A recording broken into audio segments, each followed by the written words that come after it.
Hi, how is everyone doing out there? I'm having a great day. Wednesday is quickly coming to an end for me, and all I actually keep thinking about is dinner time. Does that ever happen to you guys? I don't know, maybe not so much for you, but for me, I'm gonna make a nice big warm pot of goulash, and I can't wait to get to cooking and the best part, to get to eating. Okay, so today I am actually going to read a book that was requested by one of my good friends. So it's a friend that you guys might know, some of you.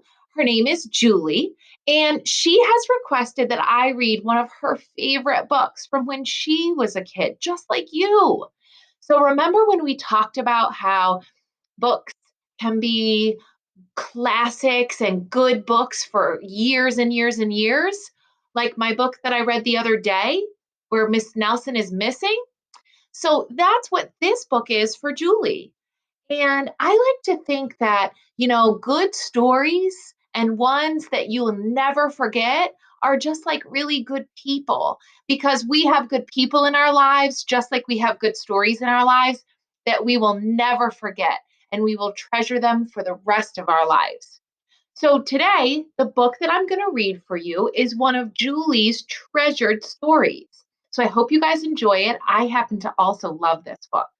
So the book is called Corduroy, and the illustrations in the book, as well as the writing, the author, is the same person. So it's written by Don Freeman, and it's about just such a sweet, sweet little bear named Corduroy. So let's get to it.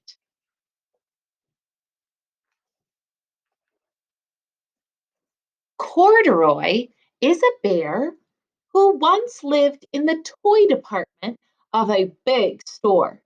Day after day, he waited with all the other animals and dolls for somebody to come along and take him home.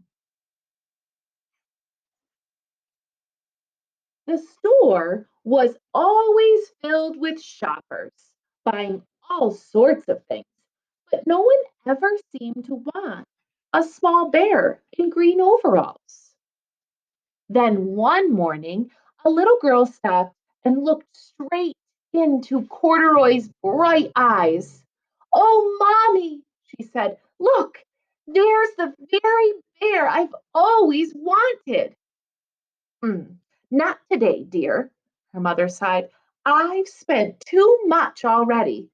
Besides, he doesn't look new. He lost the button to one of his shoulder straps." Can you guys see that? Corduroy's missing a button. Corduroy watched them sadly as they walked away. "I didn't know I'd lost a button," he said to himself. "Tonight I'll go and see if I can find it."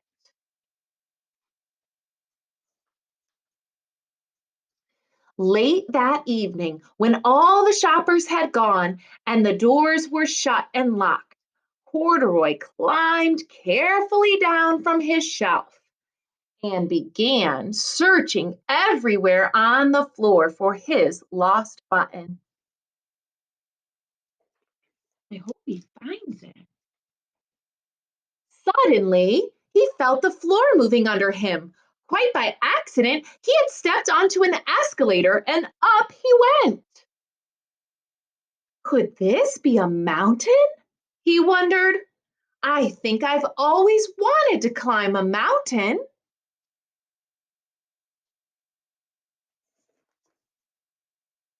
He stepped off the escalator as it reached the next floor, and there before his eyes was a most amazing sight. Tables and chairs and lamps and sofas and rows of bed.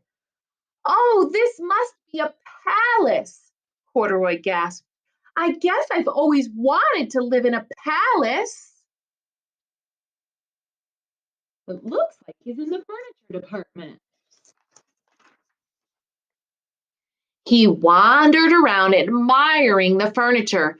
"This must be a bed," he said. "I've always wanted to sleep in a bed." And up he crawled onto a large, thick mattress. All at once, he saw something small and round. Why, here's my button, he cried, and he tried to pick it up, but like all the other buttons on the mattress, it was tied down tight.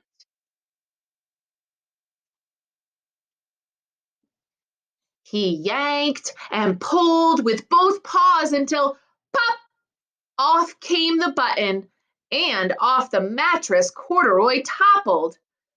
Bang! Into a tall floor lamp. Over it fell with a crash. Oh no, he's causing some trouble. Corduroy didn't know it, but there was someone else awake in the store. The night watchman was going on his rounds on the floor above. When he heard the crash, he came dashing down the escalator. Now, who in the world did that? He exclaimed. Somebody must be hiding around here.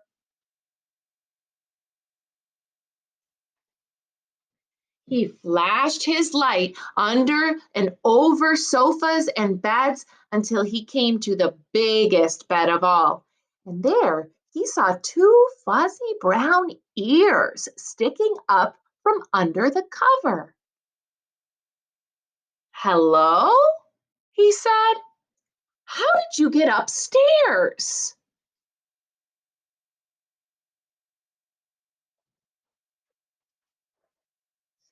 The watchman tucked Corduroy under his arm and carried him down the escalator and set him on the shelf in the toy department with the other animals and dolls. Corduroy was just waking up when the first customers came into the store. And there, looking at him with a wide, warm smile, was the same little girl he'd seen only the day before.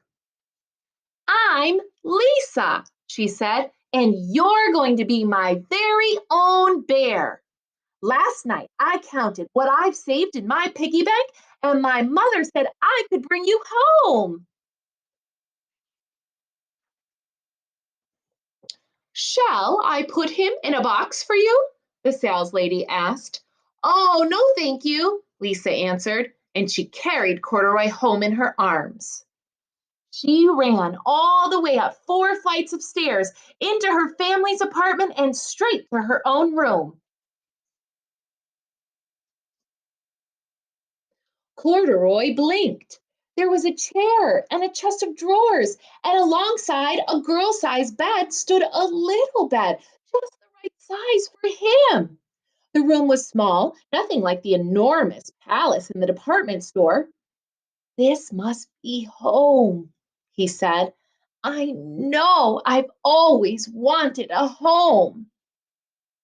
Lisa sat down with Corduroy on her lap and began to sew a button on his overalls.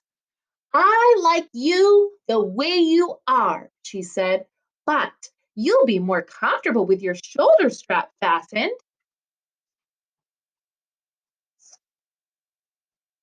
You must be a friend, said Corduroy. I've always wanted a friend. Me too, said Lisa and gave him a big hug. Oh, what did you guys think? What a great story about two friends that found themselves. Well, I hope you guys enjoyed it. And Julie, I hope you enjoyed hearing it one more time. And the next time you guys see Julie, you can tell her about your shared experience of hearing one of the best classic stories, Corduroy. All right, until next time.